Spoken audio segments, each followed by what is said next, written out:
This video sponsored by Grocap finance insurance services.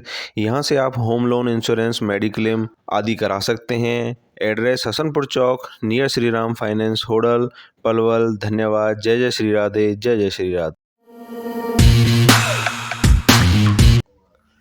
जय जय श्री राधे। स्वागत है आप सभी का ब्रजभूमि दर्शन विद राहुल चौधरी की एक और नई वीडियो में। सनातन संस्कृति की सेवा को थोड़ा आगे बढ़ाते हुए आज हम एक परिवार से मिले हैं गुरुजी के आश्रम में, जो अपना सब कुछ छोड़कर सनातन संस्कृति के लिए अपना सब कुछ छोड़कर सनातन संस्कृति की सेवा के लिए सब कुछ त्याग कर आज आश्रम में है।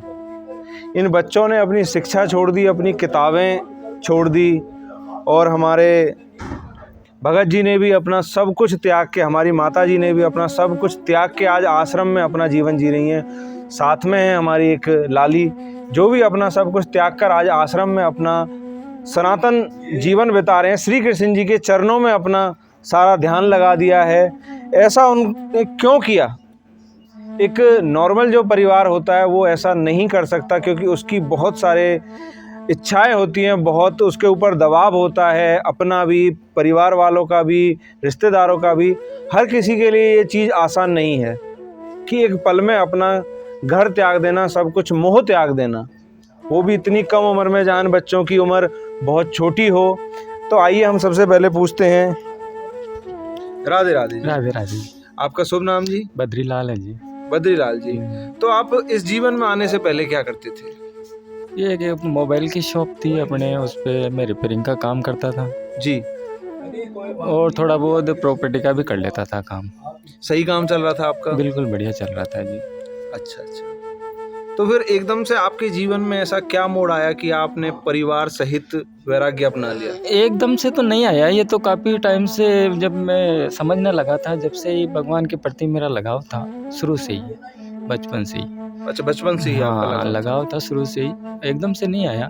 जी धीरे धीरे ये बढ़ने लगा, बचपन से मेरी उम्र के साथ साथ ये भी बढ़ने लगा भाव मेरा। जी भगवान के प्रति आस्था ज़्यादा बढ़ गई। जी बढ़ते बढ़ते इतनी हो गई कि मैं एक तरीके से उन पर निर्भर रहने लग गया, जी भगवान पे ही। जी कोई भी मेरे को कष्ट या कोई तकलीफ ऐसे होती तो मैं भगवान को याद करता, जी और भगवान की ऐसी कृपा रही कि जी। उन्होंने भी मेरी हमेशा किसी न किसी प्रकार से मेरी रक्षा भी की, सहायता भी की। जी तो उससे मेरा विश्वास और बढ़ गया। जी बढ़ते बढ़ते फिर मैंने भागवत की कथा सुनी एक बार। जी वो कथा सुनने के बाद में मेरे जीवन में बहुत बड़ा परिवर्तन आया। जी। इतना परिवर्तन आया कि मेरे को उसी टाइम वैराग्य हो गया।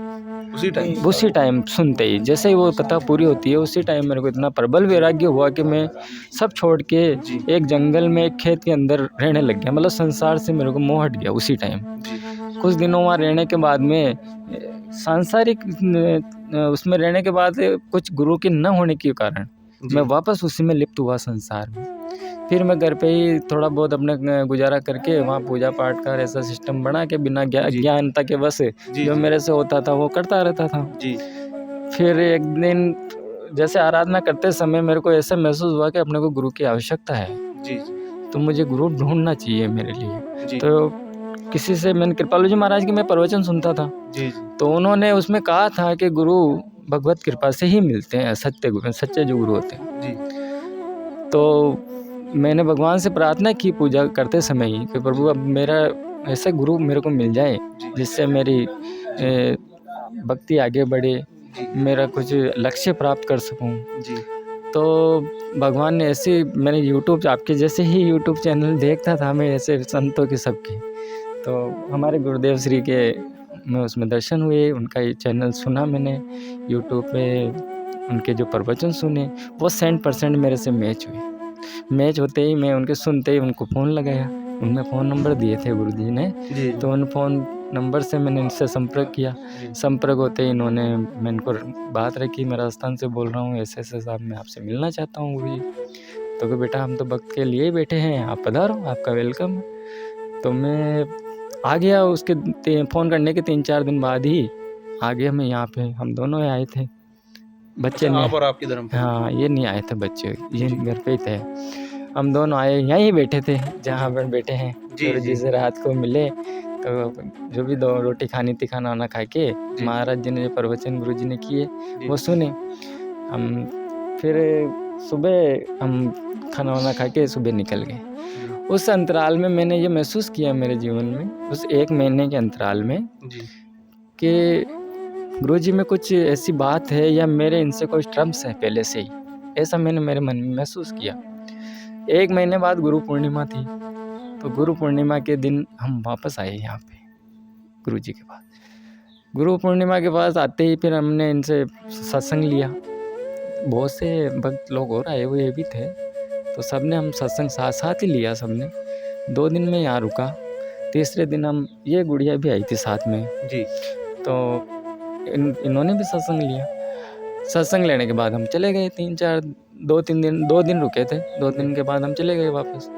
लेकिन उस जाने के बाद में हमारे जीवन में ऐसा परिवर्तन हुआ इनकी सत्संग से कि हमारा मन उस संसार में नहीं लगे। जैसी हालत मेरी उस भागवत जी की वजह से हुई थी, वैराग्य की, वो प्रबलता मेरे पास वापस आई फिर। तो मैंने इनको सबको कह दिया, भाई मैं तो वहाँ जाऊँगा, अब जो भी करेंगे ठाकुर जी करेंगे आप लोगों का, लेकिन मेरे को वैराग्य लेना है, तो मैं निकलूँगा। ये बोलती है कि मैं भी जाऊँगी आपके साथ, मेरे को नहीं रहना है संसार में। इसको हमने कोई फोर्स नहीं किया। अपनी बेटी। हाँ, तो ये कही मैं भी चलूँगी। तो फिर हमने गुरुजी से आज्ञा ली कि भाई गुरुजी वो भी आना चाहती है, तो कि बेटा जो आना चाहे भक्त भगवान के लिए तो सभी उनके लिए बराबर हैं, तो आप आओ, कोई दिक्कत नहीं है, जी। सब भगवान व्यवस्था सबकी करेगा। जी। ऐसा करके हम दोनों का विचार बन गया, हम आने लगे। तो अब ये पीछे से इन लोगों का भी भाव ऑटोमेटिक बढ़ा, भाई हम क्या, हम भी सत्संग उसी में चलेंगे, हमारे को पढ़ाई से क्या लेना देना, जब आप ही नहीं रहे और आपको असली घर का रास्ता पता चल गया, जब आपको पता हो गया कि वह संसार में कुछ ही नहीं है, तो आप हमें क्यों छोड़ के जा रहे हो। इन लोगों का ये मेरे से सवाल था। आपके दोनों बेटों को और आपकी धर्मपत्नी। हाँ भाई, जब आपको पता चल गया कि भाई सच्चा जो भगवान है उन्हीं का ही रास्ता सच्चा है, तो ये संसार व्यर्थ है, तो फिर हम यहाँ क्यों रहे, हम भी आपके साथ साधना करेंगे। फिर हमने गुरुदेव जी से बात करी फ़ोन पर। मैंने कहा गुरुदेव हम तो सभी वैराग्य की भावना से आपके पास आना चाहते हैं। तो हमारे गुरुजी ने हमें आज्ञा दे दी कि बेटा अब वो आओ, सबकी व्यवस्था भगवान करता है, प्रारब्ध से सबका काम होता है, और जो उसकी ओर बढ़ता है भगवान श्री कृष्ण उसकी ओर, जैसे कोई 1 कदम बढ़ता है तो वो 2 कदम बढ़ते हैं, तो उसके सब व्यवस्था आपकी हो जाएगी, आप ऐसा कुछ सोचो मत हो और आ जाओ। फिर हमने वो उस गुरुजी की आज्ञा से हमने यहाँ पे आ गए जी। तो उस दिन के बाद से यहीं रह रहे हैं जी। यहीं रह रहे हैं। हाँ, जो आपका घर वगैरह था, वहाँ पर दुकान वगैरह थी, आज हाँ, के समय में उसका क्या है? वो अभी उसको बेचने के लिए छोड़ रखा है जी, वो बिकते ही हम बस ये उस आश्रम में दान करने हैं सब। हमने तो इनको पहले ही दान कर दिया मन से, तो वो सारी इनकी ही हैं, क्योंकि हम जी। गुरुजी के श्री चरणों में आ गए तो सब उन्हीं का ही है, हम भी उन्हीं के ही हैं। ये तो आपके जो मतलब बड़े भाई होंगे या आपके पिताजी होंगे या आपके रिश्तेदार होंगे, उन्होंने तो कुछ कहा होगा जी, कि ये दरअसल तो में पागल हो गया है। दरअसल में ऐसी बात हुई जी। कि हम जो तरीके से हम यहाँ आए हैं वैराग्य लेके, हमने किसी से बोला ही नहीं, क्योंकि पहली बात तो ये है कि हमारे भाई हमसे सबसे अलग रहते हैं, माता पिता मेरे हैं नहीं, अच्छा। दोनों 2 भाई हैं वो हमारे से अलग रहते हैं। हम, वो जयपुर रहता है एक हमारे अजमेर ज़िले में केकड़ी गाँव, वहाँ रहते हैं, और मैं मालपुरा में रहता, टोंक ज़िले में। हम पहले से अलग अलग थे, तो उनका हमारी लाइफ में कोई इंटरफेयर नहीं था ऐसा कुछ, तो इसलिए हमारे को वो प्रॉब्लम नहीं हुई। जैसे आपकी धर्मपत्नी है, इनके परिवार की तरफ से? इनके परिवार की तरफ से भी अभी उनको पता नहीं है इस बारे में, वैराग्य के बारे में हमने बताया भी नहीं, जब समय आएगा तो बता देंगे। अब हम श्री बद्रीलाल जी के, शायद आप उनके बड़े बेटे होंगे, तो हम उनसे पूछेंगे कि आपने अपनी पढ़ाई भी छोड़ दी, अपने जो दोस्त होते हैं इस उम्र के, और इस उम्र में इतना ज्ञान भी नहीं होता, तो आप अपना एक्सपीरियंस बताएं हमें। अब इस बारे में मैं ज़्यादा कुछ तो बता नहीं सकता, क्योंकि इतना ज्ञान मेरे को है नहीं। जी। अब दोस्तों के बारे में बताऊं तो दोस्तों से मेरा इतना अटैचमेंट नहीं था जी। मैं अपने हिसाब से रहता था, अपने हिसाब से पढ़ाई करता था, और पढ़ने का तो ऐसा था कि मेरे को बहुत लगाव था। लेकिन जब मैंने गुरुजी के प्रवचन सुने तो मुझे पढ़ाई में कोई इंटरेस्ट नहीं रहा तब से, कि जिस चीज़ में कुछ है ही नहीं, जिस चीज़ में वास्तविक सुख नहीं है, तो उसको लेकर भी क्या करना है। जो वास्तविक सुख है श्री कृष्ण, तो उसमें जाएं, क्योंकि हमारे घर में शुरू से ही उस चीज़ का प्रवचन मतलब चल रहा था, वो भक्ति भाव का श्री कृष्ण का चल रहा था, तो हम उसमें थोड़े थोड़े रमने लग गए थे जी। तो मुझे कोई इतनी दिक्कत नहीं आई पढ़ाई छोड़ने में। किस कक्षा में आपने पढ़ाई छोड़ी अपनी? मैंने 12th क्लास में छोड़ी। 12th आपने कर लिया, 12th छोड़ के आ गए? 12th छोड़ के आ गया था। स्टार्टिंग की थी अभी, महीना 1.5 महीना पढ़ा था, फिर छोड़ के आ गया। और 10th में क्या परसेंटेज थी आपकी, कितने नंबर आए थे? 10th में 98। 98। तो उसके बाद भी आपने पढ़ाई छोड़ दी, जबकि आप अच्छे एक इंजीनियर, अच्छे डॉक्टर बन सकते थे। जी बिल्कुल। 98% जब वास्तविक सुख इस संसार में है नहीं तो वो 98% क्या कर लेगी। 98% के बाद भी अगर मैं कुछ डॉक्टर वगैरह बन जाऊँ, अगर हम किसी शादी में जाते हैं, वहाँ अगर अच्छा खाना बनता है तो भी लोग बाहर आकर ये कह देते कि यार इसमें ये कमी रह गई थी। अगर मैं 98% बनकर भी डॉक्टर या कुछ बन जाता तो भी लोग कहते यार यह वो ऐसा है, तो वहाँ सुख कहाँ रह गया। असली सुख तो है ही नहीं वहाँ पर। जो वास्तविक सुख है श्री कृष्ण के पास, जिसके पास जाने के बाद ब्रह्मा विष्णु महेश ये भी सलाम ठोकते हैं, तो उस तरफ जाऊँ ना मैं, इस कचरे में क्यों जाके पढ़ूँ मैं। सही। तो इस वजह से मेरे को कोई दिक्कत नहीं है, मैं आराम से छोड़ के आया हूँ। प्रभु की कृपा से, मेरे गुरुदेव की कृपा से, उनकी कृपा से मैं आराम से आया हूँ। अब आपका क्या अनुभव है जब से आपने वैराग्य अपनाया? अच्छा अनुभव है कि भगवान की कृपा से मैं सही राह पर आ गया हूँ और शायद मेरा जीवन सफल हो गया है। अब आप हैं श्री बद्रीलाल जी के छोटे बेटे, जी। तो आपका शुभ नाम क्या है? कैसा? केशव। तो आप कौन सी क्लास में थे जब आपने वैराग्य अपनाया? 10th class. 10th क्लास में। तो 10th क्लास आप छोड़ के आए, तो आपका पढ़ाई में कैसी रुचि थी? अच्छी थी। अच्छी थी, आपके नंबर भी अच्छे आते थे। तो आपका क्या अनुभव रहा? आपको अपने दोस्त, जो भी दोस्त थे, उनकी याद नहीं आती? इतनी कम उम्र में बहुत चीज़ें ऐसी होती हैं कि अगर आपका मन ना हो या आप मन से आए थे। दोस्त तो ऐसा है, मैं किसी से बोलता ही नहीं था ऐसे। दोनों ही भाई? हाँ, हम बोलते ही नहीं थे किसी से आस पास। अच्छा अच्छा। क्लास में मेरा एक ही दोस्त था बस। उसकी याद नहीं आती आपको? नहीं। नहीं आती। तो आपने अपनी मर्जी से वैराग्य अपनाया था कि जब मम्मी पापा और दीदी चले गए तो मैं ही क्या करूँगा, हाँ ऐसा ही था? फिर अब आपका अनुभव कैसा रहा? बढ़िया है। अब आपको वो चीज़ वो नहीं होती कि सही आ गया मैं? नहीं। अब सही होता है।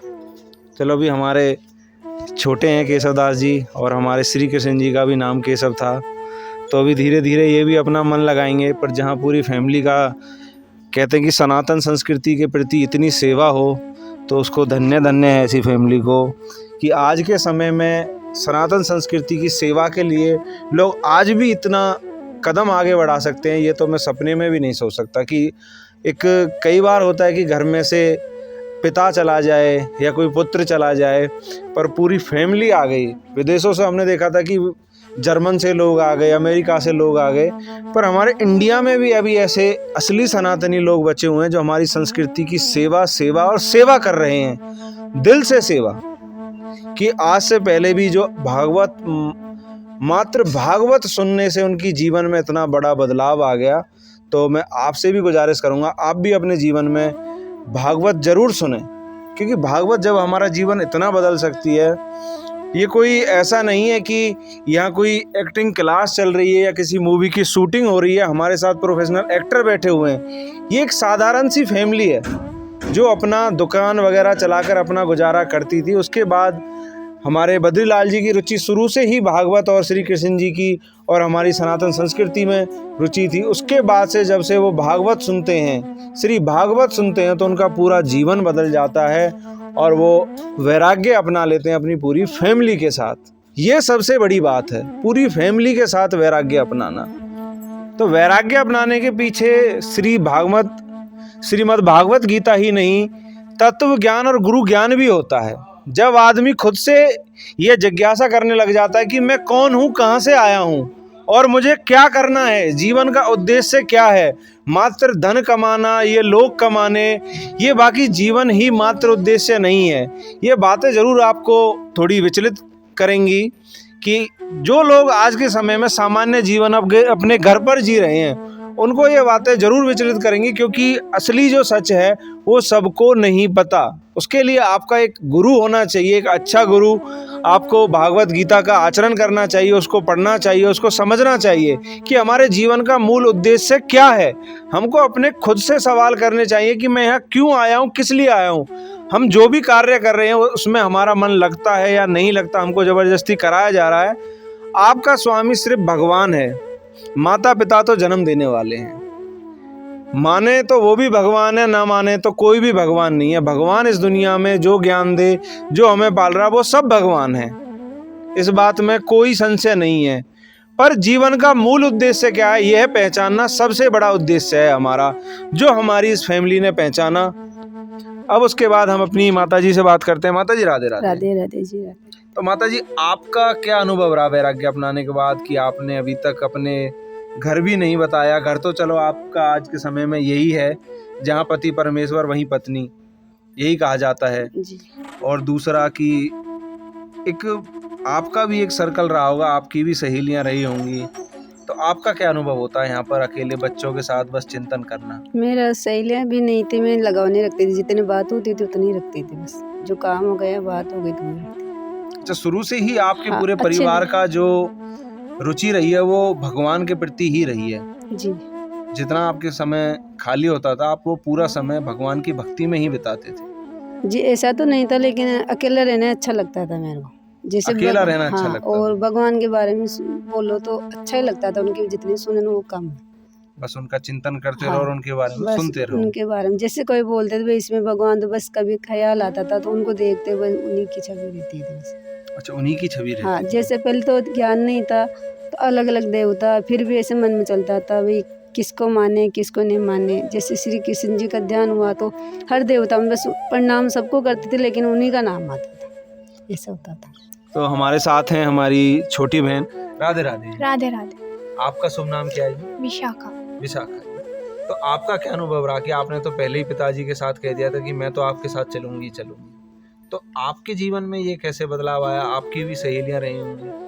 हमारा किसी से अटैचमेंट था ही नहीं। पूरी फैमिली का? नहीं, किसी ये का भी नहीं। अपने आप में एक बहुत बड़ी बात है कि पूरी फैमिली का एकदम से ऐसा होना। गुरु जी की कृपा और राधा रानी की कृपा है कि हम बरसाना में यहाँ, तो हमारा अच्छा अनुभव है कि हम यहाँ आश्रम पे आए। तो अभी तो आपने कौन सी क्लास में मैंने छोड़ी थी? 9th क्लास में छोड़ दी। अच्छा, आपने 9th क्लास में।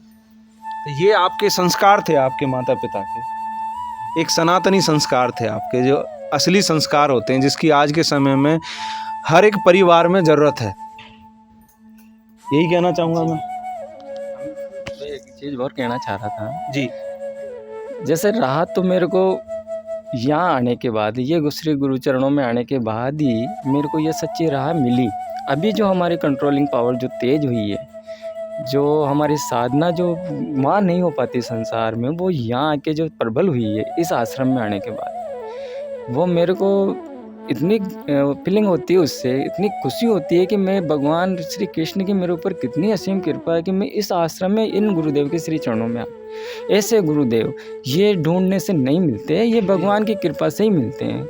इन गुरुओं के श्री चरणों तक पहुंचना हर एक के बस की बात नहीं है। ये मेरे पर्सनल निजी अनुभव प्रॉपर। और कोई कहे कि भाई कैसे, तो मैं मतलब उसका प्रमाण तो नहीं दे सकता, लेकिन ये मैं मतलब हम पांचों कसम खा के भी कह सकते हैं कि ऐसा प्रभाव नहीं मिल सकता हमारे आश्रम जैसा। आज गुरु तो मैं कब से बना लेता, कितने सालों से मैं कर रहा था ट्राई, लेकिन इन सबको मैं प्रभु ने ऐसी मेरे को शक्ति प्रदान करी है कि मैं उनको पहचान जाता था कि यार ये सही नहीं है। सही बात। और इन गुरुजी के पास आने से ही मेरे को ऐसे लगा कि भाई ये है ही अपने भगवान। जैसे भक्त अपने भगवान को पहचान लेता है, वैसे ही मैंने इनको पहचान लिया। खोज खत्म हो गई। खोज खत्म हो गई। ये हमारे गुरुदेव की यहाँ आश्रम की इसी महिमा है। यहाँ पे जो जीवों की जो सेवा, जीवों के प्रति जो हमारे गुरुदेव का जो लगाव है, कोई जीव अगर कुछ कष्ट पा जाए तो हमारे गुरु जी के जैसे दर्द सा उठे उन जीवों के प्रति। देखो अभी भी देखो इनका भोजन की, इनकी सबकी प्रक्रिया हम चलाते रहते हैं। जी। ये सारा हमारे ये गुरुदेव का ही सिर्फ प्रताप। तो गुरुजी तो पहले ही बहुत बड़े महात्यागी, उन्होंने करोड़ों रुपए का बहुत पहले ही त्याग करके अपनी, मतलब क्या ही कहना, जीवों की सेवा उन्होंने की है। और झाड़ू उठाकर उन्होंने तसला पर, मतलब सफाई जो सबसे बड़ा एक हमारे जीवन में कहते हैं कि सफाई सबसे बड़ा धर्म है। अगर आप अपनी इस धरा को साफ रखते हैं तो आप ये लगा लो कि भगवान का एक सबसे बड़ी पूजा है वो। बिल्कुल जी, सही बात है ये। जी जी। अगर इनके श्री चरणों को कोई पहचान जाए तो ये सत्य है कि वो तर जाएगा और डूबेगा नहीं वो कभी भी। अगर 100% इनकी बात मान लेवे, श्रद्धा कर लेवे, तो ये मैं सत्य कहता हूँ वो डूब नहीं सकता, उसको भगवान प्राप्त होंगे ही होंगे। पर कलयुग का भी तो अपना एक प्रभाव है ना। कलयुग आज के समय में सारा ज्ञान ढके हुए है। ये बात सही है, लेकिन विश्वास तो करना पड़ता है, भगवान पे विश्वास करना पड़ता है। भगवान ही विश्वास है विश्वास, मेरी नज़र में। हाँ बिल्कुल, भगवान ही विश्वास, और विश्वास करना ही चाहिए। जी जी जी। अभी हम आए हैं, सब फैमिली आई है, ये हमारे पीछे, इनको भी मेरे पता है कि पापा इतने दिनों से ट्राई कर रहे हैं, जी तो ये गलत चीज़ नहीं खोज सकते, जी क्योंकि जी। खोजने होते तो कब के कितने महाराजों से हम प्रवचन ले चुके हैं आज तक।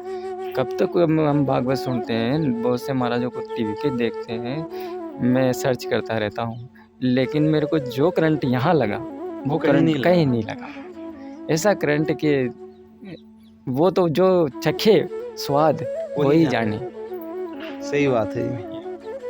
हम पहली बार आए थे ना, जब भी बच्चों को इनको तन मन से अर्पित करती थे गुरु तन मन से। हाँ, मैंने तो बोल दिया था साहब भाई, जब सच्चाई पता ही चल गई बस क्यों आए जीवन में, इसका क्या लक्ष्य है क्या नहीं है, तो बस भाई हमें बुला रहे हो तो फिर बच्चों को भी इनको क्यों पीछे छोड़े परिवार के, जी जी तो भाई उनको भी सही शिक्षा मिल जाए तो इधर आने के, तो जी। तन मन से गुरु जी को सौंप दिए हम। जी। अब जो जैसे हम आए तो पति है या बच्चे है या सामान है, ये लगता ही नहीं है हमें भाई ये हमारा है, हमें तो बस यही लगता है भाई हम प्रभु के हैं, उसके सिवा हमें कुछ अच्छा नहीं लगता। जी। ये